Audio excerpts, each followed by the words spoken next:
When I look back into my personal history, that is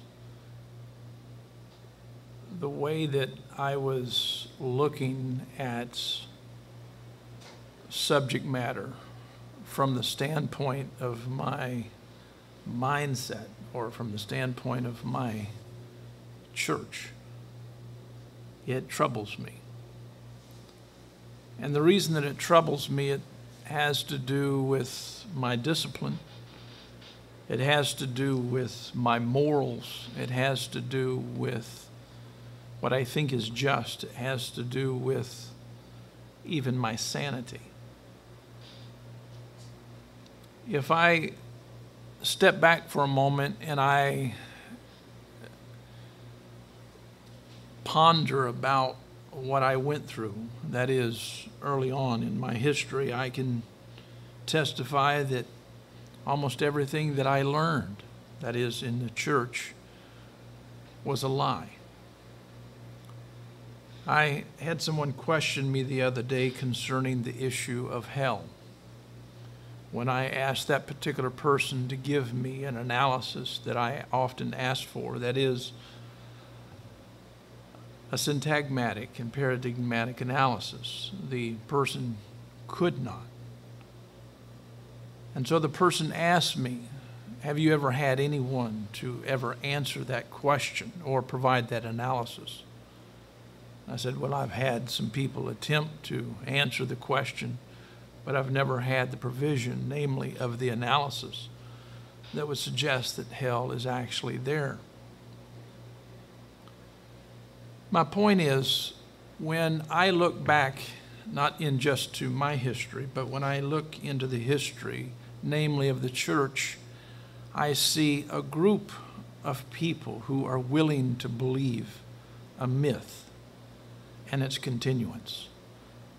I look at a group of people who are willing to dismiss what the mind does, that is, in the context of thinking. I look at a group of people who are willing to submit to the fixed beliefs and notions of others rather than being honest enough to own up to that which they can critically examine for themselves. With that stated, I would like for us to recall, that is, if we recall historical evidence as any proper procedure to look into our past, I challenge anyone from the church to look into what they call grammar. For there has never been provided by the church something called a true grammar. For in the context of linguistics, what a grammar should be and is, it's simply linguistic theory. To date, we have never had, from the church's standpoint, a linguistic theory that deals with language acquisition, etc., that would actually tell us why are these ideas, etc., that a simple child has, how do they develop, namely, into a language. And since the church has never dealt with quote-unquote language, that is, properly, it has taken upon itself a mindset of deception, a mindset crafted and established based upon the morass that has been created by its own entity. That is, it has created this morass of academicism in a sense, because they want to be a part of academicism, and yet at the same time they want to push away from that which is truly academic. For instance, the only thing that you have to do is to investigate the past. And when we look at the past, we are going to see that the Port Royal grammarians, when we investigate what they had given us years ago, look at the 16th century, look at the 17th century, we will see that the church has yet to ever accomplish the feats and the mindsets and the discipline of the Port Royal grammarians even to date, and to this day, that is. My point is, the Port Royal grammarians had some ideas, but since then we have moved forward because of people like Chomsky and others like him. And today we are wrestling with genome, and we understand that in this in this day and age, we have the capacity to wrestle with linguistics, not just in the context of quote unquote what we hear, that is with phonemes, but we wrestle with language in the context of what we see, because it's true, the sounds that I make are simply what we call phonemes. But it's true that language doesn't stop there, because language is expressed and viewed by the eye just as much as it is by the ear. It's true that touch has everything to do with your comprehension, that is, of language. The way that I do my fingers, the way that you look at my fingers, and everything that I do with my fingers. I can give you a functional with my finger, and it might be rude to you, or it might be a blessing. Back in the 60s, we could raise two fingers, and it had more meaning than a book. And my point is, we use fingers, we use objects, we use all kinds of expressions, and the church today has never investigated, namely, how linguistics actually works.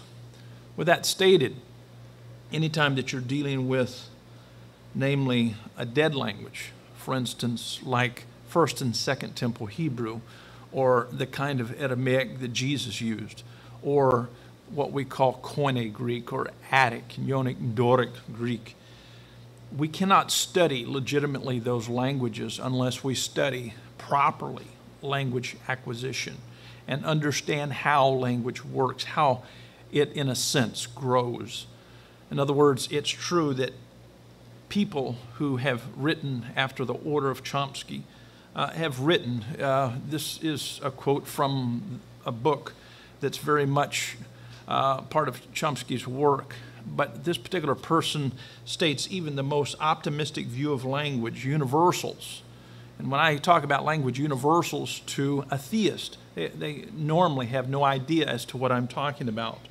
But I will let them do their homework, for I don't feel the need to do their homework now. For even the most optimistic view of language universals of the time, parenthesis, universals require neither acquisition nor choice, parenthesis, would still demand that the genome, please hear this, that the genome carry a massive amount of language-specific information, more than any plausible account of evolution could possibly explain. And I hope that you have heard me well. More than any plausible account of evolution could possibly explain. Now, this is some rhetoric that needs to be dealt with, but it can't be dealt with by theists of today, in a sense, because theists have not caught up with the articulations, the theories that theorists were putting forward. You know, when we have these lexical theorists and they're not doing their job well, we have others who come along and do it better. And so, in a sense, we keep learning, and we finally wind up at a place to where we can safely say, this is it. And yet the church has led us to believe that the text, namely, that we call the Bible, this is it. Not in the context of actually knowing what the Apostle Paul said, or even if Paul actually said it. It's like dealing with the book of Isaiah. There is no way currently to suggest that Isaiah said anything. It's all in the name of Isaiah. He's simply an icon at this particular time in history. We have no method for validating that the true Isaiah, namely the prophet, said anything. The same thing is true with the majority of the writers of all of the Bible, and yet people speak so polemically, so dogmatically, so emphatically concerning the right, W-R-I-T-E, and why. They do this because they are willing to give their minds over to a deception that continues to be called faith. And that kind of faith, that kind of deception is what we need to walk away from. There is a story that comes to us by the means of oral tradition, and I like the story in part. It's the story of the children of Israel. They were in Egypt, but one day they gained their freedom. The thing that I like about the story, it depicts people in slavery for all the wrong reasons. There's never a right reason to be in slavery, but the story depicts these people, that is, by the hand of the Lord thy God, as being enslaved for his justice sake. And this is a sick story in that context. But when you examine the story itself, you're going to find something that we can learn from it. In other words, these people were in Egypt and they finally left Egypt for whatever reason. The text says one thing, but I don't think that we really understand the text nor the story. But oral tradition and transmission, they do have the sense of giving us this. These people were walking away from their circumstances. They were walking away from Egypt, and yet at the same time, they could not get Egypt out of themselves. And this is the point that I keep making. We can walk away from the church, but until we get church out of us, we will be still deceptive. We will still be in that environment, that climate of misusing language, misusing sense, and never coming to a place to where we can be called honest. That is, intellectually, spiritually, or even scripturally. And so the point of my teaching this morning is this. Here we have the finds of wonderful scientists who are actually articulating something that needs to be investigated concerning the genome. And yet today, theists cannot even approach this because they are not equipped to even approach this, because they haven't even caught up with the Port Royal grammarians. This is why I don't mind going on record, because all of the grammars that say New Testament Greek are failed.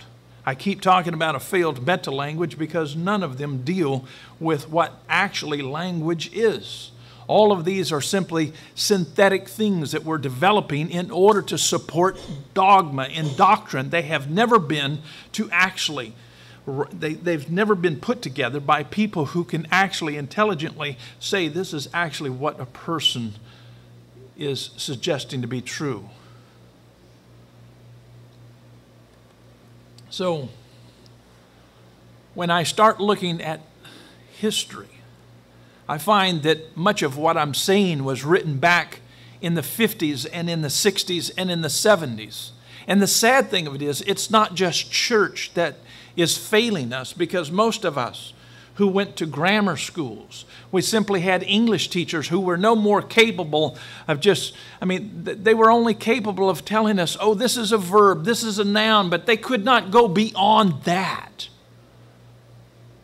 This is why when you talk to high school students about gerunds, infinitives, and participles, and the multiple kinds of participles, when you talk to them about cases, when you start talking about different kinds of syntax, when you start talking about things that really matter, none of them really can even go there because they don't know how language works.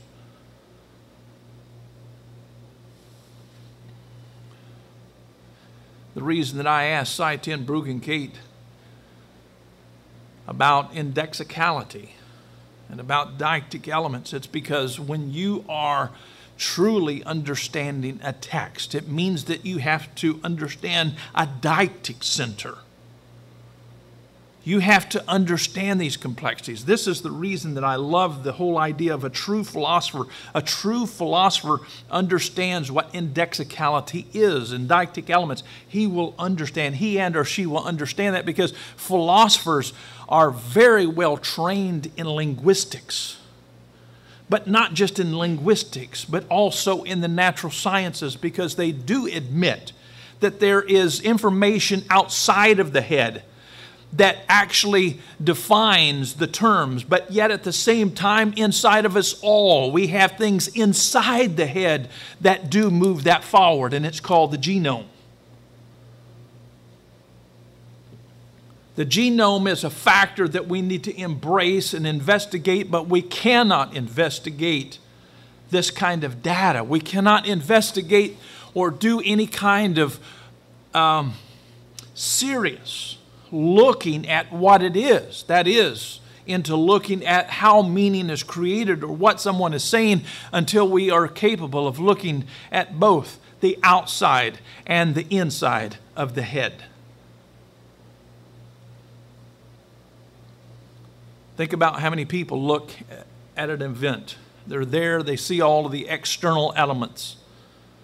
But I would argue that nativism, those people that practice the discipline of looking at a model of nativism or internalism, they are willing to say what is happening within the head itself before we venture to say, oh, all of these external elements are affecting all of these phonemes. Let me state this and make it clear. I want to make this very clear. I don't care what place on this planet that you go to. We make all kinds of sounds and all kinds of languages, but at the end of the day, what's really strange and really unique and worth looking at is we are talking about the same thing. We have the same meanings at the end of the day, even though we are using different phonemes. And so the question is, what is happening? Why can't we look at this? We are not willing to put, namely, theism to the test. And it's because of fear. We did not want to put the term hell to the test because we feared what the consequences were. And my question is, are we willing to put theism or atheism to the test to see if they are valid? In other words, we have before us a wonderful opportunity to move forward, that is, in our lifetime, and see major contributions to the idea of understanding why we think as we do. Why do we have the ideas? Why do we put this and that together? Why do we choose things? And I'm talking about speaking from the internal side of who we are, as opposed to that which actually comes to us. Sometimes we tend to go to seed. We tend to say that everything comes to us externally. The other side says, no, it's all from the inside. My point keeps being this: we need to look at all of the data, put it all on the table of discussion. And at the end of the day, maybe we too, like Paul, can say that it's from faith to faith, and possibly from faith to faith to faith to faith, and to whatever we need to call it, but we need to be honest. We need to keep moving forward. Why? Because we are human beings capable of being completely imperfect or partially imperfect. I'm simply suggesting that when we look at this W-R-I-T-E, this right that we call the Bible, that we approach it with honesty and understand that it's necessarily true by the finds of people who are honest. We have never come to the point to where we have arrived at a wonderful conclusion. That is, to what has been stated. But I will say, I'm thankful for those philosophers of our day who are willing to study linguistics, who are willing to study not just linguistics, but also to understand that we need a good dose of the natural sciences. This is why I'm so thankful for Greg Bray. He's a biologist, but he has stated over and over again to Bob Graves and myself, it's wonderful to be around linguists because it does enlarge the borders of my tent. Hopefully you can see why the Apostle Paul, he didn't leave chapter 13 only to the church of Corinth about love is patient, it's kind. It doesn't keep a record of wrongs, but he keeps going forward. He says we're like a body. We're all doing different things, but we necessarily need one another. And this is true with all disciplines. A physicist can't get by and get through the day without a biologist. A biologist can't get through the day without a good linguist. I'm simply saying that we need each other.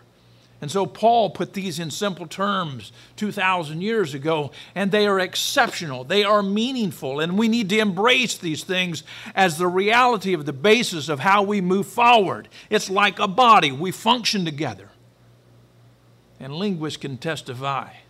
At the end of the day, even though we speak all kinds of languages and seemingly don't understand one another, at the end of the day, it seems like we're simply talking about the same meanings. There's something unique about that. I'm not claiming that that's God. I'm simply claiming that that's true. I'm not trying to push the God factor. I'm simply trying to push the idea of honesty. Let's wrestle with the genome. Let's wrestle with what love actually is in our life. However subjective that might be, let's wrestle with kindness. Let's wrestle with patience. Let's wrestle with A to Z product instead of one. Let's not be so naive as to get stuck on a dot and become like the church, sold into slavery only to think in Egypt ways.